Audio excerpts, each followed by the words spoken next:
I think we met 3 years ago when you were starting to meditate.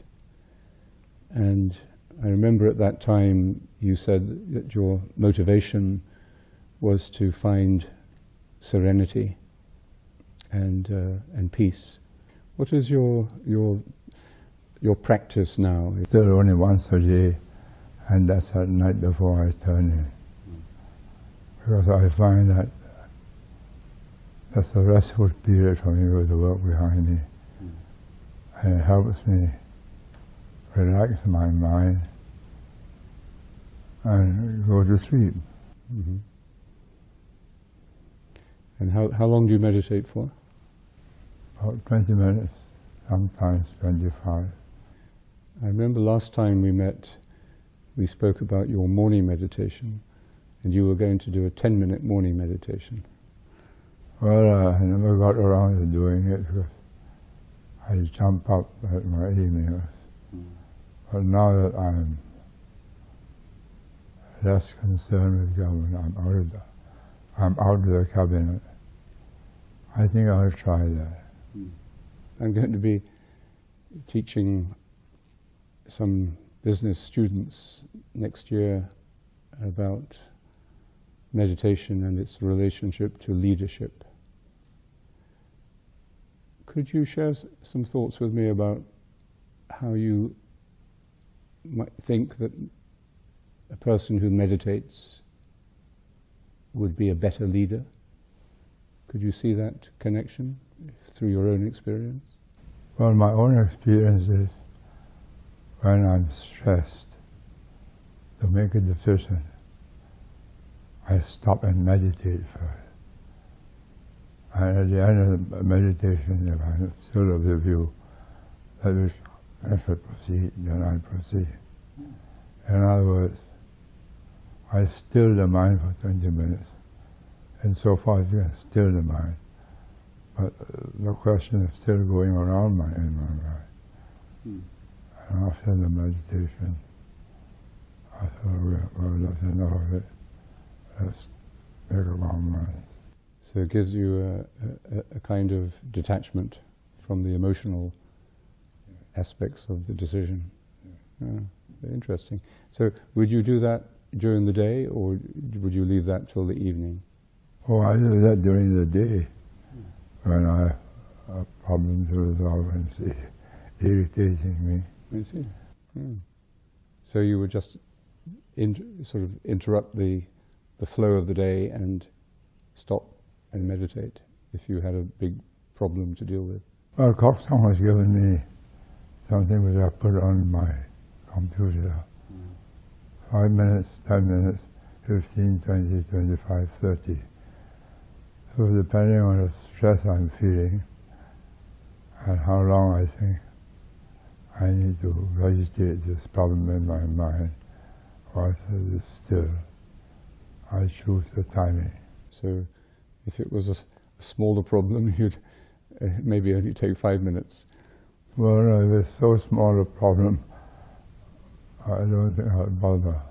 Your comments on meditation and your sharing your own conviction about it, I think really will help many people who carry a lot of responsibility or power in their lives to see in meditation a way that they can have clarity and balance. And supposing Hitler had taken the meditation, would he have embarked on such a wild and dangerous course to capture Western Europe and Russia all in one go? I think there's a lot to be said for having great leaders of big nations before they embark on a project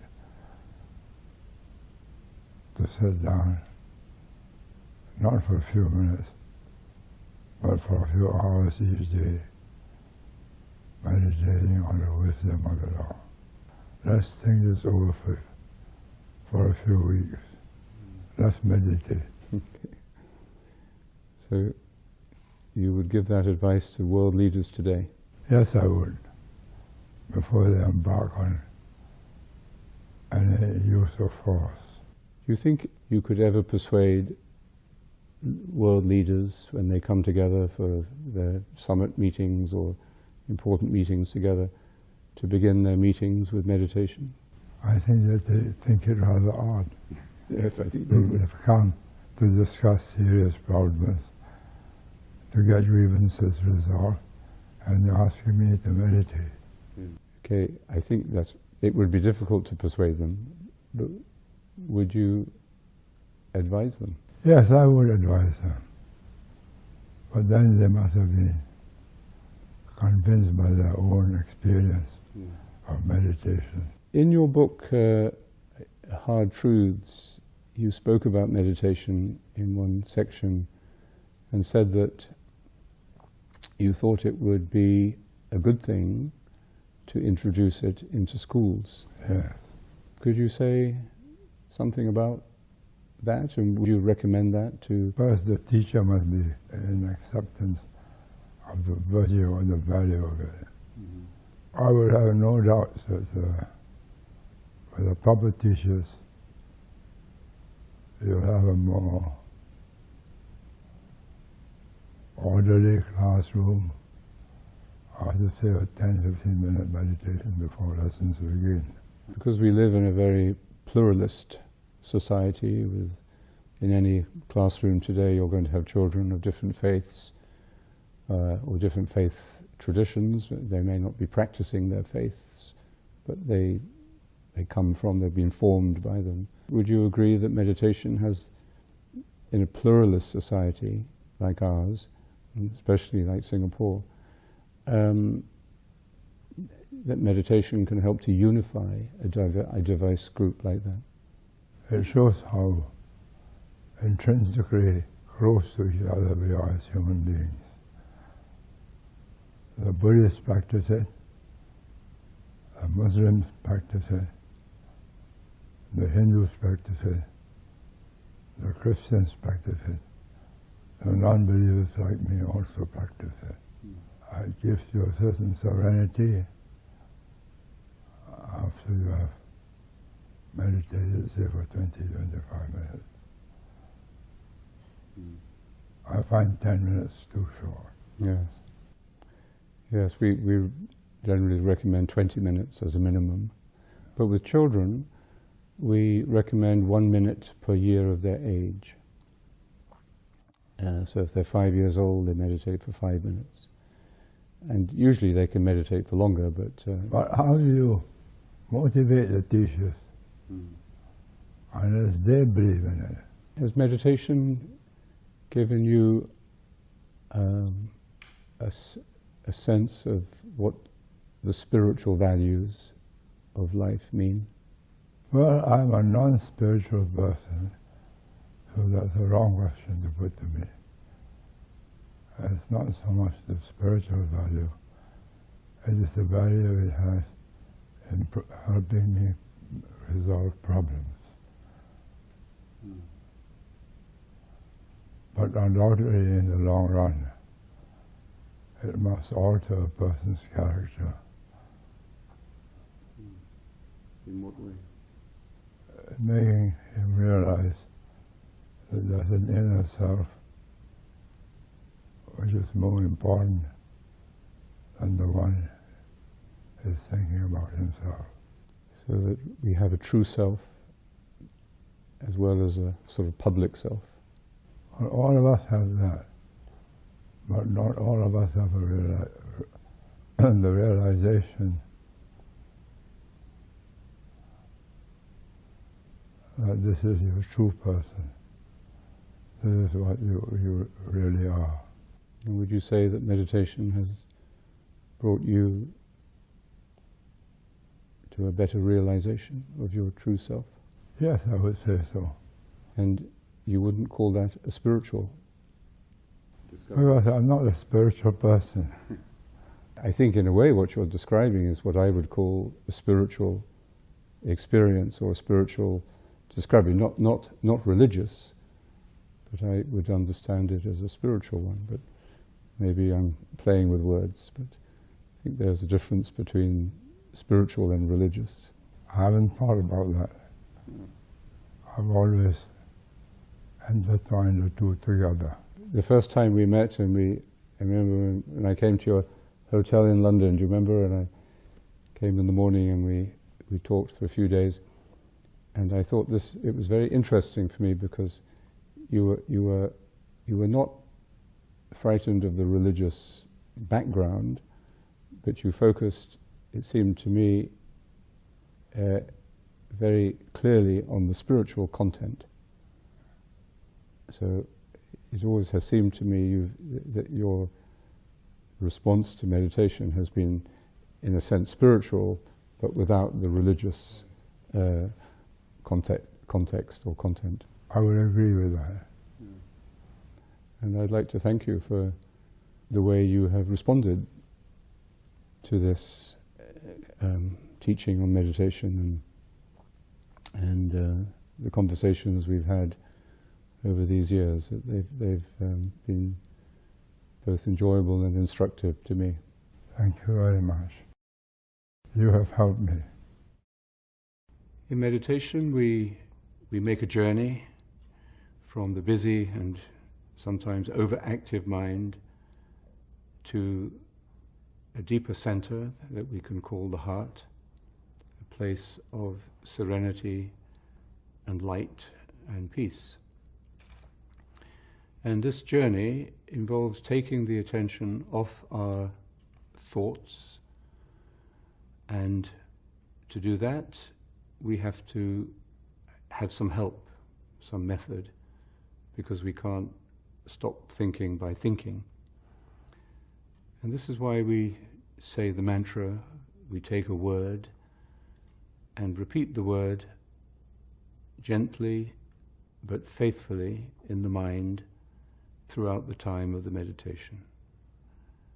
As thoughts arise, we allow them to fall away, and when we become distracted by our problems, by our plans, by our memories, we return to the clarity of the mantra. We return to the word continuously. And in doing this, we are really developing three essential elements. The first is silence. You could say that meditation is the work of silence, because it is the work of attention. When we pay attention, we are in effect becoming silent, because we're becoming focused and concentrated. And silence is this work of attention in meditation, because as we say the word, we are taking the attention off the stream of thoughts and imagination and anxiety or plans that are normally filling our minds. So this is the quality of silence. The second quality that we've spoken about is the quality of stillness. The stillness of body helps to come to a stillness of mind. With that stillness of mind comes a clarity, a transparency, and a joyfulness. When the mind becomes still, it lets go of desire. And so we experience detachment from our plans and attractions and all the other forms of desire that we have. And again, the mantra helps to still the mind, because it allows us to let go of our desires. And the third element is the quality of simplicity. And in simplicity, we are not analyzing ourselves. We're not evaluating ourselves. We learn to be, not to perform, not to achieve, not to be successful, not to be perfect, not to be defensive, but just to be. And with that comes a great expansion of consciousness, a great deepening of our spirit. So these are the three qualities that we bring to development in meditation: silence, stillness, and simplicity. And these qualities develop very naturally and extend into all areas of our life through this amazingly simple discipline of the mantra. And that's what we have shared together on all the occasions we've met, and that's what we can practice together again now. So the basic rule of posture is to simply sit as comfortably but as still as possible. Put your hands on your lap, on your knees, in whatever way allows you to be still, relaxed and alert. Close your eyes lightly. Breathe normally. And then silently, in your heart, in your mind, begin to say your word, your mantra. And the word we recommend is the word Maranatha. Ma-ra-na-tha.